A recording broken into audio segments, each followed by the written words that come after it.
Velkommen til Peter. Welcome to Peter that will give us a tale of software quality in the cloud. Thanks a lot. Thanks for coming, and thanks to Mike for introducing me. Yeah, so this presentation is on software quality in the cloud, and it's sort of a tales from the trenches thing. So basically, I've been repeatedly ranting on IRC about some troubles I've been having with AWS, and in that regard, I was told that it would make for a good subject.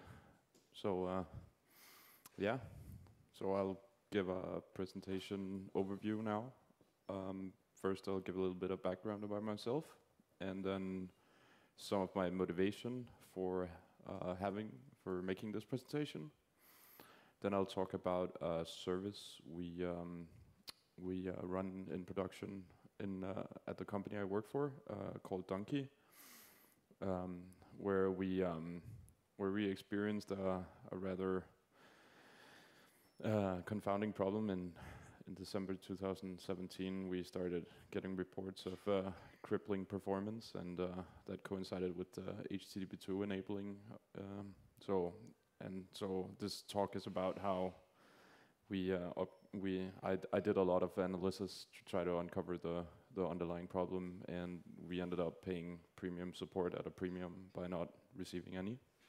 So I turned to blog posting, and then that way we actually managed to have our problem priority escalate, and then by the end of the talk I'll talk a little bit about the aftermath of the acknowledgement and the outlook on problem resolution. So who am I? My name is Peter Forsberg. You can find me on IRC under the nickname PTRF, and I'm on Twitter. I'm not really that active, but there's some work-related stuff, including a link to the Medium post that made the basis for this presentation.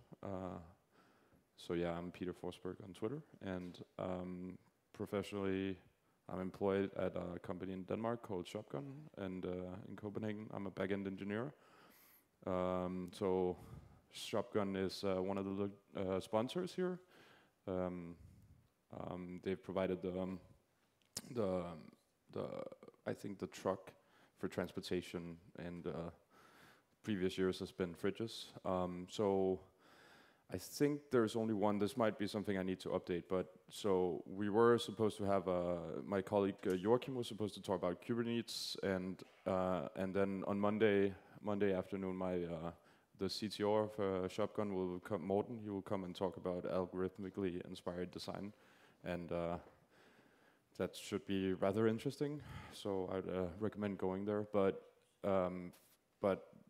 just so you know, I'm not really presenting on behalf of my company. Like, I'm here as a private person. I didn't even get a sponsorship ticket, but that was me being ahead of my time. So yeah. So continued. I'm from Copenhagen, as I mentioned. I've been at BornHack since the first one. I was actually here in October 2015 when we surveyed Jarlsgaard, and we decided to have this place. I was part of that trip. But then only been engaged on the outside since then, helping out. And this year I'm a member of a away team in Hacker Jeopardy. So Heaven's Gate away team, not the Star Trek one. And then I'm a member of a dining club, and so dining club I will probably give a lightning talk about that later. It's an interesting subject, and we cook some good food. So obviously, moving on to motivation, like obviously, because this is something I've worked with, this is occupationally rooted, some of my motivation. So I thought a long time about how to write this slide, and I would just say that cloud services can be construed as an occupational hazard. So what do you want to do? You want to implement scalable API services, meaning that you want to handle peak demands of requests of many. You want to you want to be able to handle a lot of requests, and you want to not look into how the physical part works. You're a company. You already do some open source development particularly we do it in Erlang and the Open Telecom platform, which is the standard library for Erlang, and that's what we sort of specialize in. So we don't really deal with the intricacies of managing servers, and so it's a business decision to delegate that responsibility to a company such as AWS, where you pay for a service that is intended to solve this generic problem rather than the specific problem at hand, which is what is your business case. So this is the context for us having, it's not a choice that I made, obviously, or maybe not, but yeah. We're focusing on the specifics here when at our company, and so AWS provides us a means of delimiting our efforts to only focus on that, and or at least that's the claim here that we're sort of contesting. So my personal motivation, as I mentioned before, I was told when I was ranting on RSC, I was told about how this would make a good software, good talk. So yeah, so when I look at it, like most of my hacking is in relation to work, and so this is sort of like insights from a 9 to 5, and as well a case study and problem identification and analysis in like a workplace environment. I think for some here, they're not so much into programming in an occupational setting. Some may be working on open source projects, but this is rather specific to the task you're delegated to do at work. And so it's also a little bit of commentary of how no matter what fancy cloud buzzwords, whatever you throw at me, like there's still software can still be broken, and like it's just fixing it's never gonna be improved by just thinking about, oh, let's put everything in the cloud, let's reduce the issues. You're still gonna have a lot of issues, and so this is a particular case study of one of those problems. So, okay, moving on. I'd like to talk about Donkey, which is the assets upload service that I mentioned before. So this is a software service that I've been implementing, and it's really simple, actually.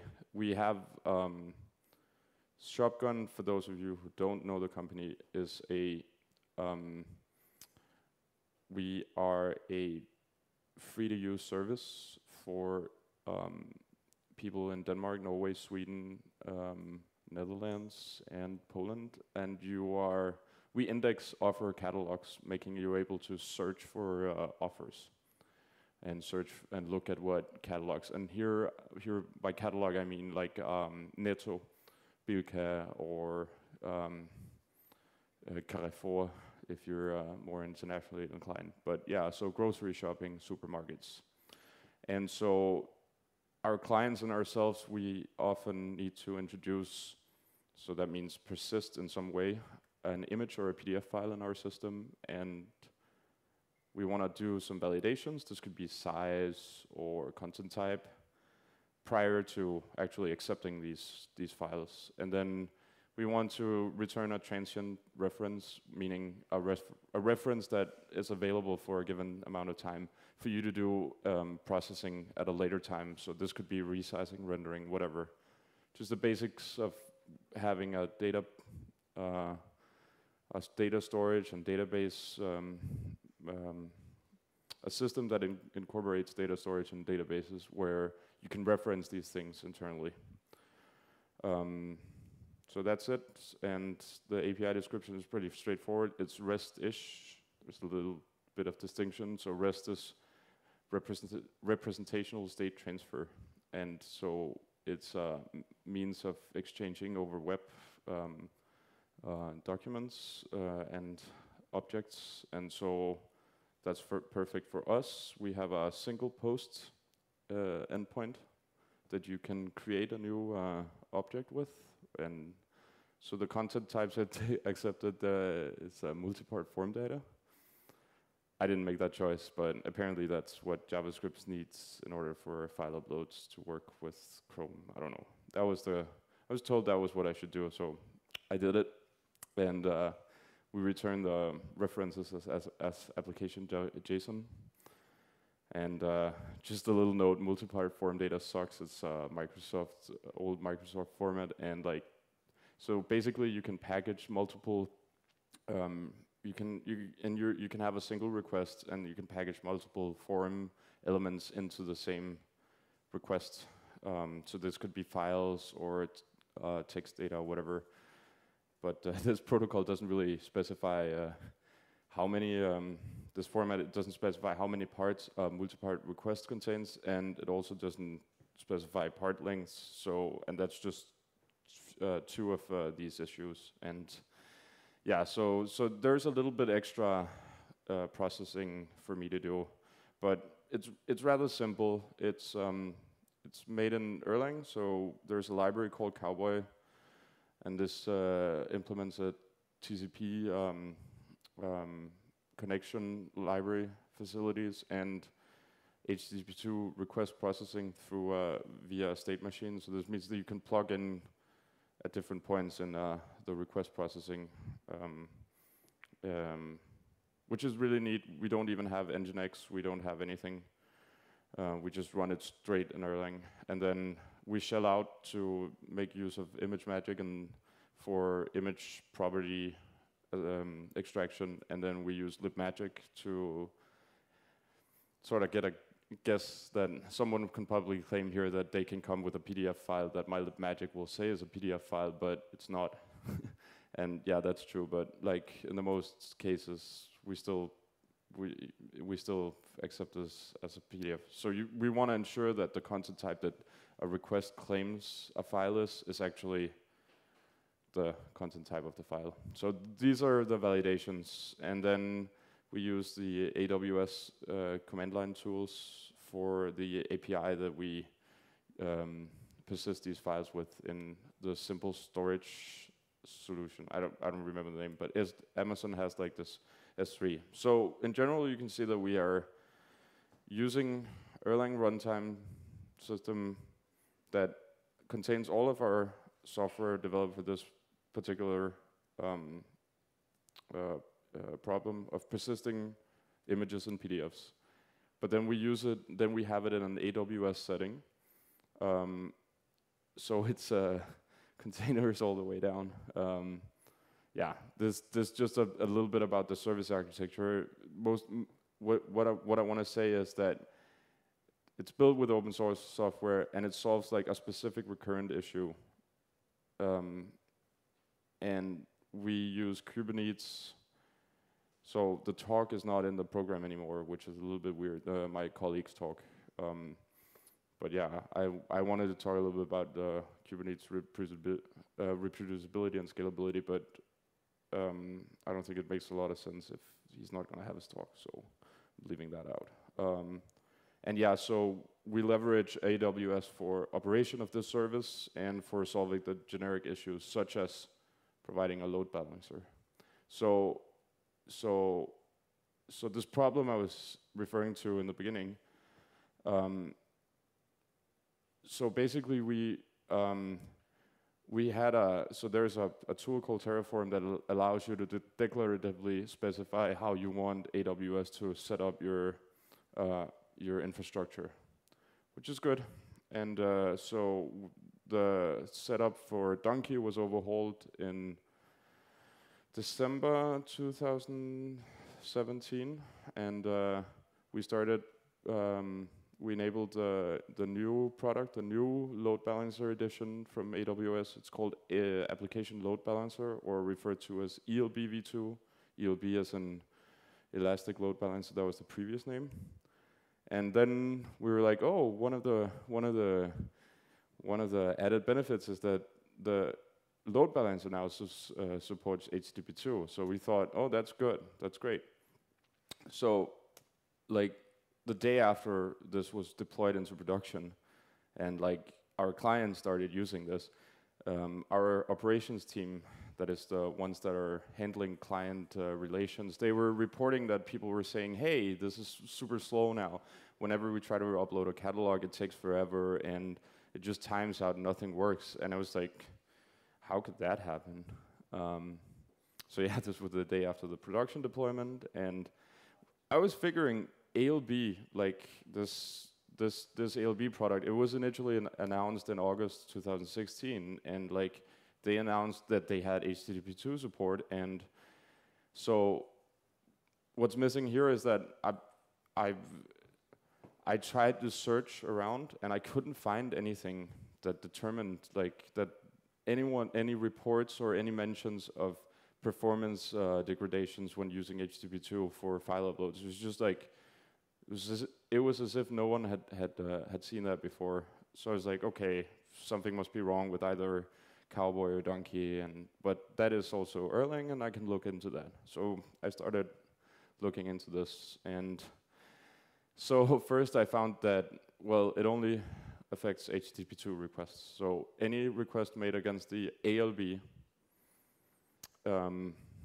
which sits in front of the service and distributes, so we can scale up, it distributes all these requests among the different Donkey servers. So whenever you would hit it with HTTP 1.1, it would perform as before, but by performing it with HTTP 2, you saw a downgrade, like a factor 3 or 4 in time in terms of response times, and sometimes you just time out. So I thought, well, let's upgrade to Cowboy 2.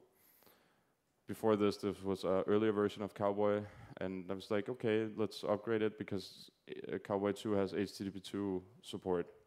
It's like, okay, but it still persisted, this issue, but what we found was that if I ran Donkey and I connected to it, I made a request bypassing the ALB, then it worked perfectly fine. So now there is sort of like a way of finding out, okay, now I started like triaging where the issue was.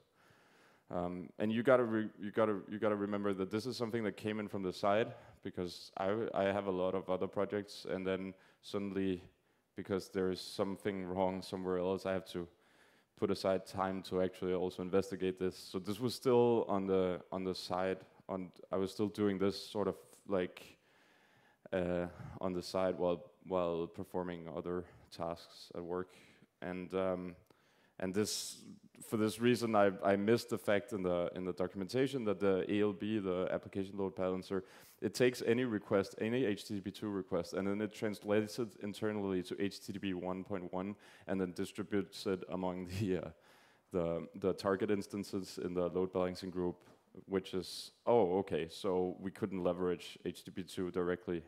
So it was futile attempts, and that was like, eventually we downgraded to the Elastic Load Balancer, and I was told to continue to investigate the problem whenever I had time, but we had like some stepping around, and I found that, okay, I needed some more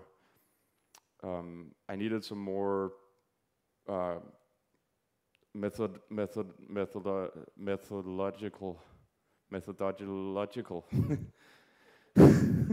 sorry, I needed a better way of like finding out what was wrong. So I sat down with TCP Dump, which is TCP is the transmission control protocol, which allows for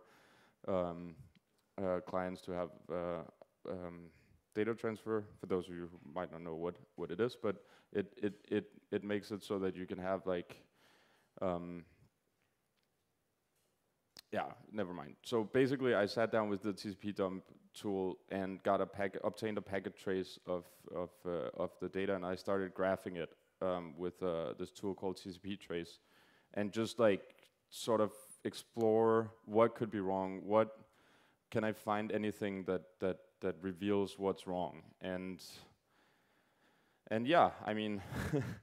So this graph, I hope you can see it. It's a little bit on TCP trace doesn't really make that make graphs that well. But so what you see here on this graph is like, so it's a time on the x-axis and then segment size on the y-axis. And so the segment size, the TCP connection is comprised of several packets that are ordered, and each of the packets have a maximum size that it can have. And so the topmost line, if that's visible to you, that is the maximum size. And then you see a lot of spikes in the middle. You see a lot of jumping up and down in the middle, and that's just because there's a loss in transmission. I think I made this graph on a Wi-Fi,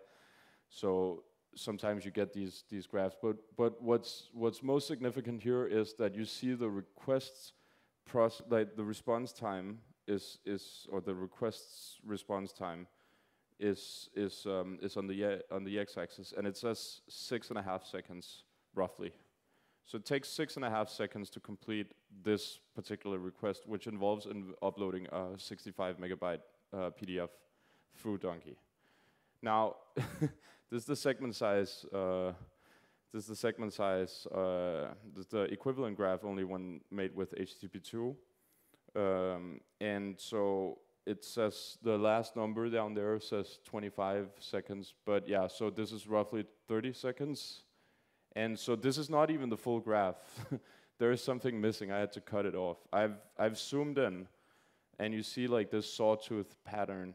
And so that was the first time where it's like, okay, there's something wrong. So what this graph actually says is, it says that the client gets to transmit packets in bursts, and then it gets told you can't, it just stops transmitting. So rather than just sending packets back to back, which TCP normally allows, you're told it's constantly stopping.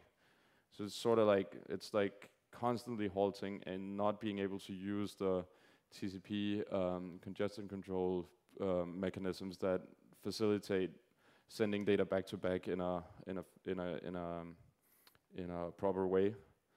And it was like, I gotta look more into this. Like, this is there must be something wrong with their implementation, because this was regardless of where I was, where I was located, what type of connection, which client I was using, like all these things. I could repeat it whenever. So at this point, I'm still mentally here. I'm still in the process of convincing someone else that my software is not performing badly. So this is what and doing so on the side, not like as my primary task.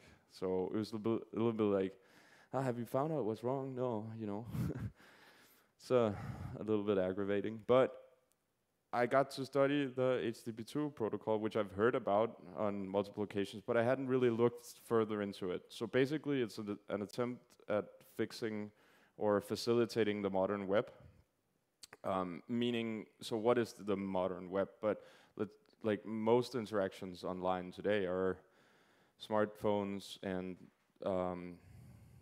people's computer, where they're on Facebook or Twitter or whatever. And so they want to upload a lot of pictures and like create a post on some social media site, while at the same time having an interactive chat connection. And how HTTP2 facilitates this is it opens one connection to the server, but it runs multiple requests in that connection. And so just like with TCP, we now have a congestion protocol inside of HTTP2.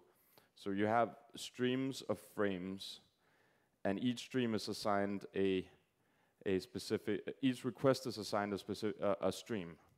And the streams have associated windows. So the windows are the way that you can say, okay, you can send like so much data, and then I'm gonna cut you off. That's you do that using Windows, the window update frames.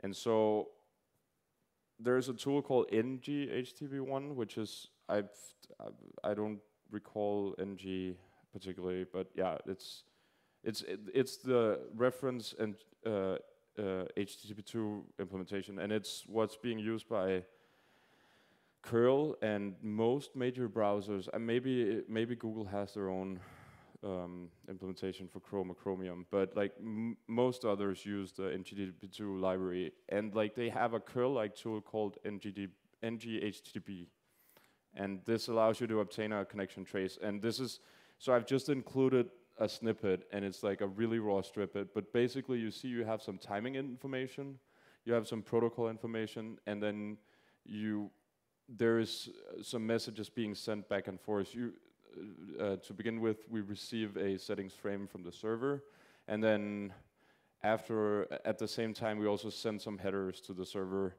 And what it says open new stream, and then the following part is what's actually the request. So a particular request that is contained in a stream and handled via HTTP2. So I expected to find something like this, and this is the connect. This is a snippet of a connection trace that I've obtained by connecting directly to Donkey over HTTP2. And what you see is we have a stream with the stream ID 13, and my client emits multiple data frames. There is a lot of data going up. I forgot the ellipsis to denote that. But so yeah, so we have packages, frames, each of size 16 kilobytes, except for the last one, which is a little bit more than 4. And then the server sends. That's why it says receive, because the clients receive a window update frame that denotes that the window size increment is 8 million, so roughly a little less than 8 megabytes. Now, that makes my client able to transmit again, and it completely fills the window, and then it sits back, waits 300 milliseconds for a little bit less than 300 milliseconds for a new window update. The reason why we're waiting is because all of these packages have to be acknowledged before being received at the end. So that's why the HTTP2 implementation in the server doesn't respond until after that time. And this is one of the reasons why implementing a congestion protocol in an application layer is bad when TCP already provides it. But yeah. So this is what I found when connecting through the ALB. You see that you get to send one data frame, and then you receive a window update, and then you send one data frame, and you have to wait to receive a window update. And then you get then they're being rather then they're feeling great. So they're handing you a window size increment of 32 kilobyte, which means that you can send 3 data frames, and then you have to wait.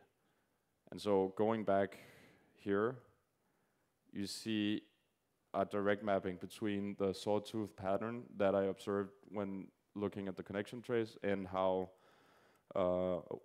and this behavior. And so I was like, okay, this is it.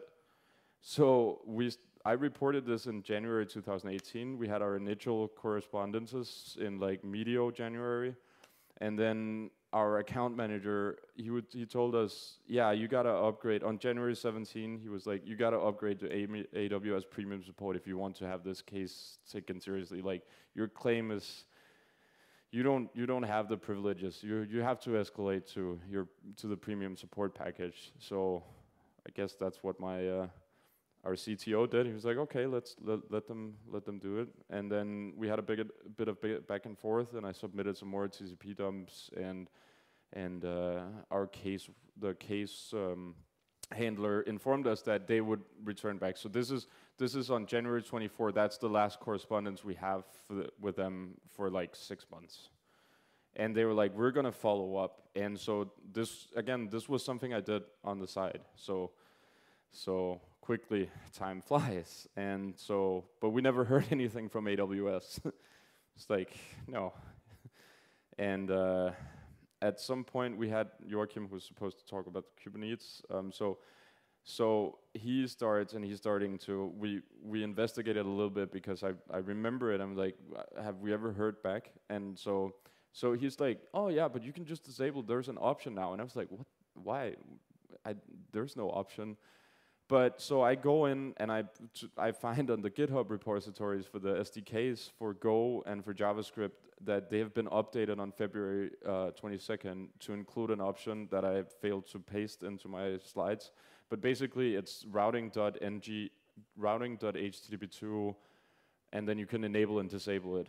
And so this is on February 22nd, and we didn't hear anything about it. And it would have been by informing us that we had this option to disable HTTP2, we could have enabled the new load balancer rather than using the old one, but they didn't tell us. And so, yeah, so we canceled the premium support. I think we paid it for a while. Actually, it's quite expensive, and like, I guess you get a prize for being stupid enough to pay that. No. Yeah, so again, time flies. We have no time frame on the resolution of this issue, and at this point, we haven't even had any acknowledgement. We were just told that we'd be let know, and now the subscription has been canceled, and it's like, what can we do? So, tying back to the initial, to my initial problem analysis, I found that there were no one else that had reported anything. Like, it was really, really hard to find anything remotely related to my issue. So I just thought that, like, it seemed, at the time, especially in December, it seemed rather, it seemed like it would be, first off, it seemed like it would be a shame to let my efforts go to waste. Obviously,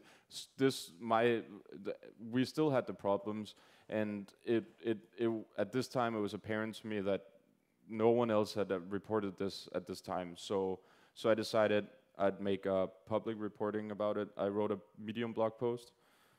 So the basis was, of course, the initial report submitted in January, and so I also added a narrative to sort of explain this, and the slides will be online later, and there's a link. You can also find it on my Twitter page, and it contains like the detailed write-up that explains it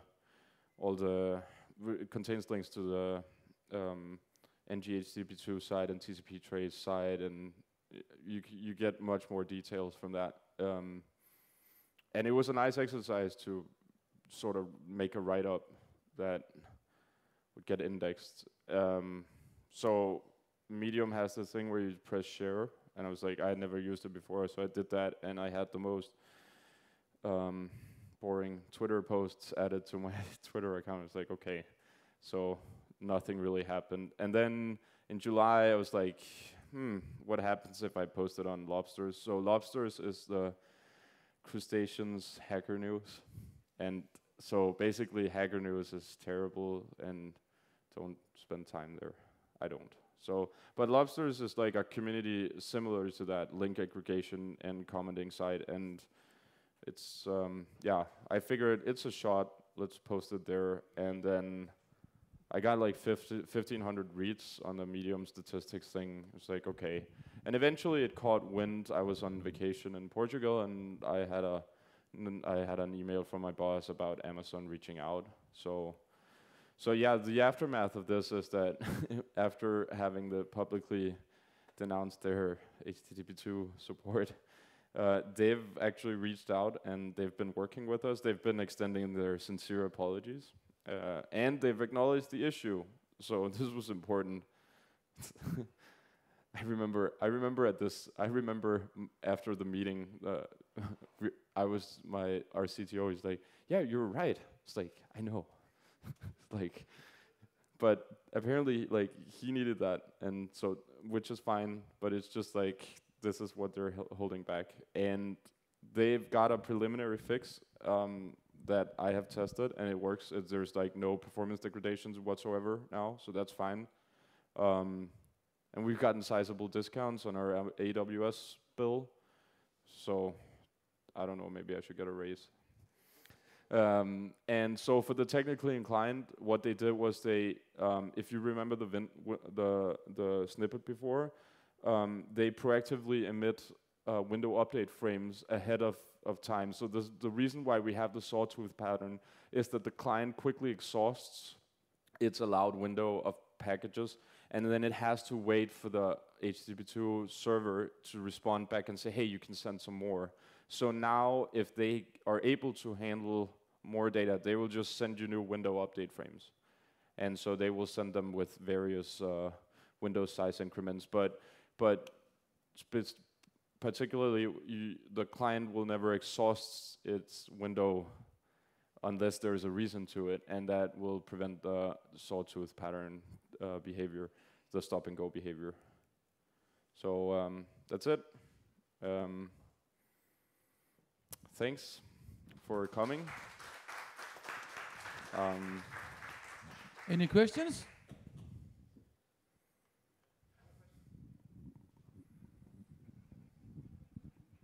So I didn't quite catch if you mentioned it, but why were you the only one to encounter this issue? This sounds like a general problem with the HTTP2 implementation. There is, I guess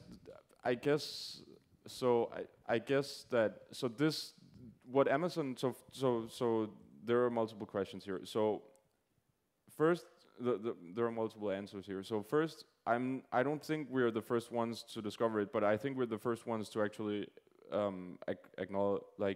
investigate it. Secondly, it only affects clients uploading, so there is no performance degradation when you're downloading, like when a service is streaming something through the LB to a client, there is no degradation. And so Amazon have acknowledged the particular case where it's a problem with the upload only. And then someone wrote a Medium post reply on the post about that they had experienced the same issues, and that they were grateful for our reports. So why is the other question? Like, why is a different question. But I think that most people would just, if you run into this issue and you're faced with AWS support, you're like, okay, you can go to the forum, you can post something, and then, you know, maybe, just maybe someone will say, you did this wrong, or you did this wrong. But acknowledgement on behalf of having a cloud service provider like Amazon acknowledge that there's an issue in their implementation is just extremely hard, as this shows. Even for something with a very simple fix, like this was really simple to fix and simple to acknowledge, in my humble opinion. But yeah, so I guess they just, I think if you run into this issue, you just downgrade, as we did with to the ELB. Good question though. Any more questions? Well, thank you, Peter.